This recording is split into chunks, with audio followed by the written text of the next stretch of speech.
जय हिंद, जोहार झारखंड। आज के इस वीडियो में हम लोग ये पढ़ेंगे कि एपी का व्यापक रूप क्या होता है, यानी जनरल फॉर्म ऑफ एपी। और साथ ही हम लोग एनवा टर्म, एपी का एनवा टर्म भी पढ़ेंगे। पिछले वीडियो में हम लोगों ने पढ़ा था कि एपी क्या होती है, सार्वअंतर क्या होता है, एपी कितने प्रकार के होते हैं, और हम लोग कुछ उदाहरण भी देखे थे। अब हम लोग क्या पढ़ेंगे, एपी का व्यापक रूप। तो आइए शुरू करते हैं कि एपी, किसी भी एपी को हम लोग इस तरह से लिखते हैं, उसका पहला पद, दूसरा पद, तीसरा पद, इस तरह से करके नंबरिंग करते हैं। अगर एक एपी है और इस एपी का प्रथम पद यानी प्रथम सदस्य ए है और उसका सार्वअंतर डी है, तब एपी का क्या होगा। देखिए, तो प्रथम पद क्या है, A1 ए होगा, और दूसरा पद क्या है, इसका दूसरा पद को कैसे याद करेंगे ना, पहला पद में सार्वअंतर को जोड़ के। ठीक है, अब इसका तीसरा पद को कैसे याद करते हैं ना, दूसरा पद में सार्वअंतर को जोड़ करके। तो दूसरा पद का जो वैल्यू है, जो मान है, उसको यहाँ बिठा देते हैं। तो क्या है, a प्लस डी, और ये साथ में क्या है, d। तो क्या आ जाएगा, a प्लस 2d, यानी a3 अगर हमको निकालना है तो क्या करेंगे, प्रथम पद d का 2 गुना, तीसरा पद निकालेंगे तो d का 2 गुना। अगर हम लोग को चौथा पद निकालना है तो हम लोग क्या करेंगे कि तीसरा पद में सार्वअंतर को जोड़ेंगे, यानी डी को जोड़ेंगे। ठीक है, तो चौथा पद निकल जाएगा। अब क्या है, तीसरा पद का मान कितना है, a प्लस 2d, इसको हम लोग यहाँ बिठा देते हैं। तो a प्लस 2d और साथ में क्या है, d। तो हम लोग का कितना आ जाएगा, a plus 2d plus d, यानी a प्लस 3d। ठीक है, इसी तरह हम लोग क्या करेंगे, पांचवा पद को भी याद कर सकते हैं। पांचवा पद को कैसे याद करते हैं ना, चौथा पद में सार्वअंतर को जोड़ देंगे तो पांचवा पद याद हो जाएगा। और चौथा पद का मान कितना है, a प्लस 3d। ठीक है, तो a प्लस 3d, चौथा पद का मान बिठा देते हैं a प्लस 3d, और साथ में d है, तो क्या हो जाएगा, a plus 5d, sorry 4d। ठीक है, अब इस पर थोड़ा विचार करते हैं कि जब हम दूसरा पद याद कर रहे थे तो पहला पद में सार्वअंतर का एक गुना को जोड़ रहे थे। तीसरा पद को जब याद कर रहे थे तो पहला पद में सार्वअंतर का 2 गुना को गुना करके जोड़ रहे थे। इसका मतलब तीसरा पद को निकालना है तो क्या कितना आया, 2d। चौथा पद को निकालना है तो कितना आया, 3d। पांचवा पद को निकालना है तो कितना है, 4d। इसी तरह छठा पद को निकालना है तो कितना आएगा, 5d। यानी इस तरह से अगर हम छठा पद को निकालते हैं तो क्या होगा, a प्लस 5d। सातवां पद को निकालते हैं तो क्या होगा, a प्लस 6d। इस तरह से करते करते हम लोग जितना चाहे उतना पद को निकाल सकते हैं। ठीक है, फिर निकालेंगे 8वां पद, 9वां पद, 10वां पद। ठीक है, तो इस तरह से करते करते हम लोग एनवा पद भी निकाल सकते हैं, यानी कोई भी जनरल टर्म। ठीक है, कोई भी पद तो कैसे निकलेगा, जब a6 निकाल रहे थे तो क्या ले रहे थे, प्रथम पद प्लस 5d, यानी 6 से एक कम। जिस पद को निकालना है उसमें d के साथ एक कम गुना करते हैं, तो क्या होगा, प्रथम पद प्लस n-1 इंटू डी। ये हुआ इस एपी का एनवा पद। इसको क्या कहते हैं, एपी का एनवा पद। इसको अंग्रेजी में बोलते हैं जनरल टर्म ऑफ एपी। ठीक है, तो इस तरह से हमारा जो एपी आया वो क्या, अतः हम लोग का जो एपी है यानी क्या है, वो पहला सदस्य ए है, दूसरा सदस्य क्या है, ए प्लस डी है, तीसरा सदस्य क्या है, ए प्लस 2d है, ठीक है, चौथा सदस्य क्या है, ए प्लस 3d है। इस तरह से करते करते करते क्या हो गया, एनवा टर्म क्या है, यानी एनवा सदस्य क्या है ना, a plus n minus one into d है, ठीक है। अगर इसके बाद और भी टर्म लेना चाहते हैं और भी होगा, ठीक है। तो ये था एपी का, ये है जनरल फॉर्म, और ये है एपी का एनवा टर्म। एनवा टर्म को एल से सूचित करते हैं, एल यानी लास्ट टर्म।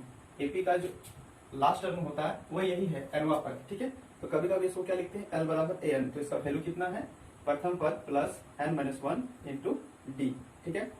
यहाँ पर एक ध्यान देने वाली बात यह है कि एन जो होती है ना, एन जहां एन पदों की संख्या होती है, पदों की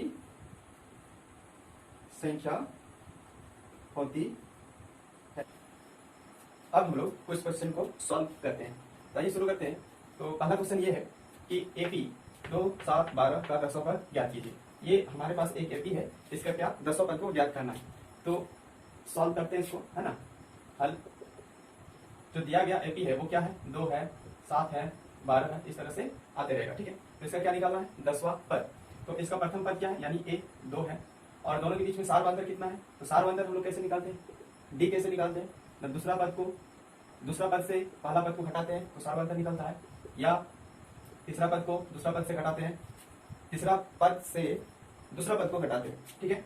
तो क्या हो जाएगा, 7 माइनस 2 या 12 माइनस 7, दोनों में कितना आएगा, 5। तो हम लोग के पास जो सार अंतर आएगा कितना आएगा, 5। ये रहा सार अंतर, ये रहा प्रथम पद। हम लोग को निकालना क्या है, दसवां पद, इसीलिए ए 10 कितना होगा, ए 10 का मतलब क्या है, दसवां पद। तो कैसे निकलेगा, अगर हम दसवां पद को निकालना चाहते हैं तो प्रथम पद में क्या करेंगे कि 9d को गुणा करेंगे, तो कितना होगा, प्रथम पद कितना है, 2 है, 9 गुना 5, तो कितना हो जाएगा, 2 प्लस 45, और दोनों 8 हो जाएगा तो 47। यानी हम लोग का इस दिए गए एपी का, ठीक है, दसवां पद क्या होगा, 47 होगा। चलिए पहला क्वेश्चन सॉल्व हो गया। अब दूसरा क्वेश्चन में क्या है कि यहाँ भी एक एपी है, ठीक है। तो बोल रहा है कि इस एपी का कौन सा पद -81 होगा, ठीक है। हम लोग को चेक करना है कि इस एपी में कौन सा ऐसा पद है जिसका वैल्यू -81 है। साथ ही क्या इस एपी का कोई पद शून्य है, और ये भी चेक करना है ये जो एपी है इसमें क्या उसका एक भी ऐसा पद है जो 0 है। सकारण उत्तर दे, मतलब कारण के साथ उत्तर देना है। तो चेक करते हैं कि इसका कौन सा पद -81 है। तो ये जो एपी दिया गया है इसका प्रथम पद कितना है, 21 है, 21 है, और इसका डी कितना निकलेगा, 18 माइनस 21, तो कितना आएगा, -3। यानी सार अंतर क्या हो गया, -3, और प्रथम पद कितना हो गया, 21, ठीक है। और यहाँ पूछ रहा है कि कौन सा पद, यानी एन निकालना है। हम लोग क्या निकालना है, एन इक्वल टू व्हाट, यानी एन क्या होगा जो उस एन पर 81 मान होगा। यानी ये -81 क्या दिया है, एनवा टर्म हम लोग को दे दिया है, ठीक है। ये एनवा टर्म हम लोग को दे दिया, ये दिया हुआ है, देखेंगे कि ये दिया हुआ है। तो एनवा टर्म क्या होता है, इसका हम लोग फॉर्मूला पहले पढ़ चुके हैं। तो क्या होता है, a plus n minus 1 into d equal to क्या हो जाएगा, -81। अब इसको सॉल्व करेंगे। अब क्या करेंगे हम लोग, a का वैल्यू पुट करेंगे 21, एन हम लोग को निकालना है, डी का वैल्यू कितना, -3, और इधर कितना हुआ, -81। अब इसको क्या करेंगे, इधर लेंगे, यानी सॉल्व करेंगे इसको। तो क्या हो जाएगा, n माइनस 1 -3 इक्वल टू -81, -21 ये कितना हो जाएगा, 2 -110, या और यहाँ कितना होगा, -3, ठीक है। ये इसको डिवाइड करेगा, यानी हम इसको ऐसे लिख सकते हैं, -102 बटे में -3, ये माइनस माइनस कैंसिल, तो कितना आया, ये इसको काटेंगे तो ये 3 बार में और ये 4 बार में। तो हम लोग का n-1 इक्वल टू कितना है, 34। n इक्वल टू कितना हो जाएगा, 34 प्लस 1, 34 में 1 ऐड होगा तो 35, यानी n इक्वल टू कितना आ गया, 35। यानी हम लोग कह सकते हैं कि इस एपी का 35वां पद -81 है, ठीक है। अब हम लोग चेक करेंगे कि क्या इस एपी का कोई पद शून्य है। पहले हम लोग को क्या चेक करना था कि कौन सा पद -81 है। अब हम लोग क्या चेक करना है कि कौन सा पद शून्य है, ठीक है। तो अब हम लोग क्या करेंगे, पहले हम लोग -81 को an माने थे। अब दूसरा स्थिति में क्या करेंगे, हम लोग कि an को 0 मान लेंगे, ठीक है। an को 0 मान लेंगे। और उसके बाद सारा वैल्यू पुट करेंगे, हम लोग को मालूम हो जाएगा। ठीक है, ए का वैल्यू है 21 एंड पता नहीं डी का वैल्यू -3 इक्वल टू 0। इसको सॉल्व करते ये इधर आएगा तो -3 एंड -1 इक्वल टू -21 एंड -1 बटे में -3, ये इसको कैंसिल करेगा 7 बार में, एन इक्वल टू क्या हो जाएगा 7 + 1, एन बराबर 8। ठीक है, यानी इस एपी का 8वां पद क्या होगा 0 होगा। और समझ में आ रही है इसका कारण क्या है, इसका कारण उत्तर देना है, यही है इसका कारण। ठीक है, यही है इसका कारण। तो अब हम लोग आगे बढ़ते हैं, क्वेश्चन नंबर 3 पे आते हैं। क्वेश्चन नंबर 3 में क्या है, वह एपी निर्धारित कीजिए, यानी हम लोग को एपी ही ज्ञात करना है जिसका तीसरा पद 5 है और 7वां पद 9 है। हम लोग को एक एपी निकालना है जिसका 5वां पद और 7वां पद दिया हुआ है। ठीक है, ये क्वेश्चन नंबर 3 है। तो हम लोग क्या करेंगे, माना कि एपी ए प्लस डी, ए प्लस 2d इस तरह से आते रहेगा। ठीक है, यहाँ पर क्या है,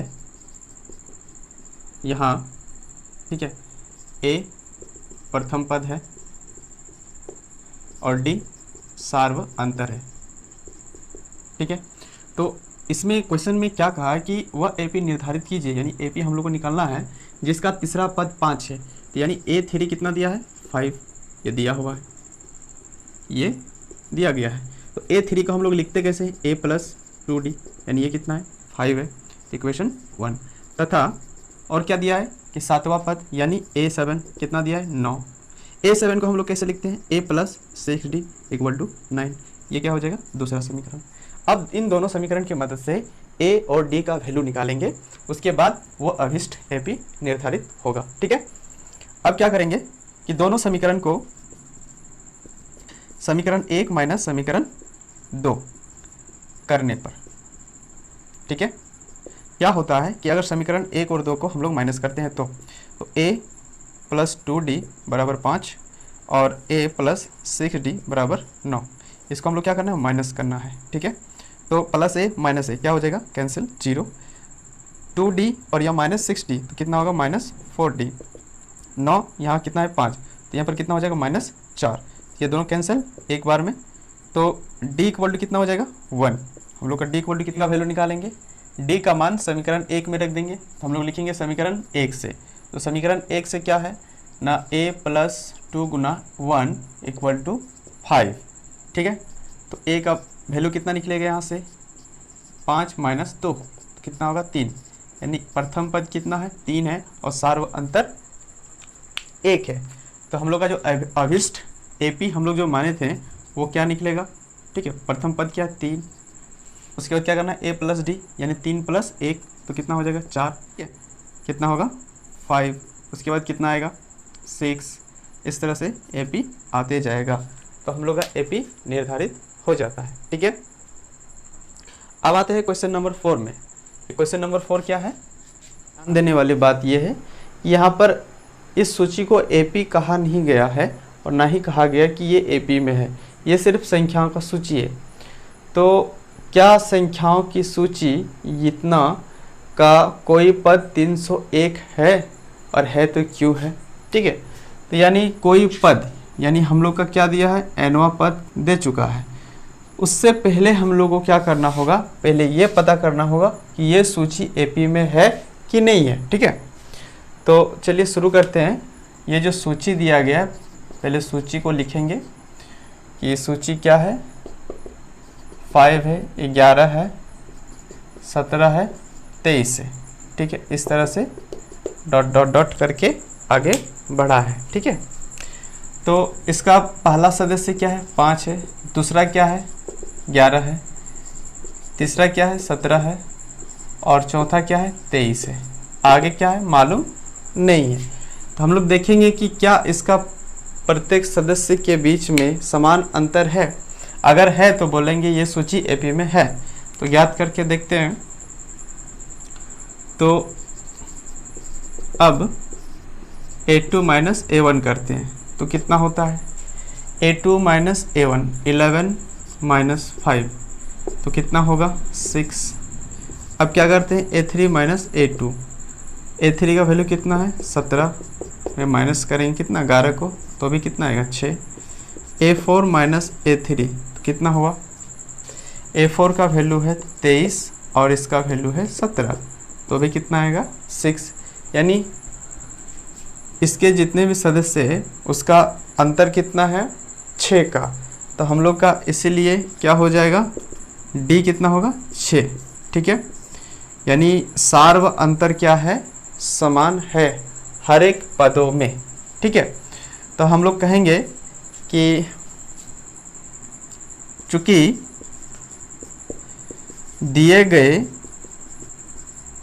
सूची का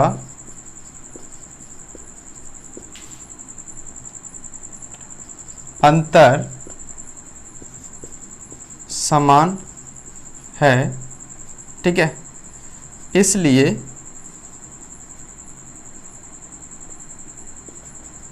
सूची AP होगा। अब हम लोग याद कर लिए कि ये जो दिया गया सूची है ये क्या है, AP है। अब हम लोग को ये पता करना है कि क्या इस AP का कोई पद 301 होगा। तो उसके लिए हम लोग क्या करते हैं, चलो मान लेते हैं कि ये कोई पद है, इसका कोई पद है वो 301 है। उस चीज़ को हम लोग क्या मानते हैं, माना कि AN इक्वल टू 301। ठीक है, अब कौन सा पद होगा वो तो n का वैल्यू ही बताएगा। ठीक है, तो अब क्या करेंगे, इसका मान बिठाते हैं ना, A plus n minus 1 into D बराबर क्या हो जाएगा 301। तो A का वैल्यू कितना है, A का वैल्यू 5, n का वैल्यू ज्ञात करना है और D का वैल्यू कितना आया हम लोग का 6 बिठा दिए और इधर कितना है 301। अब इसको हम लोग ऐसे लिख सकते हैं 6 गुणे n माइनस 1 बराबर 301 बटे में माइनस 5। अब 301 में 5 घटेगा तो कितना बचेगा 3 9 6 96। ठीक है, तो n माइनस 1 इक्वल टू क्या हो जाएगा 396 बटे में 6। अब इसको काटेंगे। ठीक है, तो इसको काटेंगे तो कितना होगा, 2 का बढ़ा में काटते हैं, ये 3 बार में और ये 1 बार में और ये 8 बार में, ये 9 बार में जाएगा 18। ठीक है, एक इधर आएगा तो 198 198 डिवाइडेड बाय 3, तो ये कितना हुआ 1 minus n minus 1 equal to 198 बटे में 3। अब क्या करेंगे, n इक्वल टू क्या हो जाएगा 198 बटे में 3 प्लस 1। अब इसको क्या करेंगे, सॉल्व करेंगे। ठीक है, इसको क्या करेंगे, सॉल्व। तो इसको जब सॉल्व करेंगे तो कितना आएगा 301 बटे में 3, n इक्वल टू 301 बटे में 3। तो ये तो पूर्ण रूप से कटेगा नहीं, इसको अगर भाग देंगे तो पॉइंट में आएगा। याद कीजिए हम लोग इससे पहले पढ़े थे कि n का वैल्यू ना तो पूर्णांक में आना चाहिए, ना ही बटे में आना चाहिए और ना ही पॉइंट में आना चाहिए। तो यहाँ क्या है कि 301 बटे में 3 आया, इसका मतलब क्या हुआ कि इस AP में एक भी ऐसा सदस्य नहीं है जिसका वैल्यू 301 है। अगर वो मान होता 301 इस AP का कोई सदस्य होता ना, तो यहाँ पर कोई नेचुरल नंबर आता। ठीक है,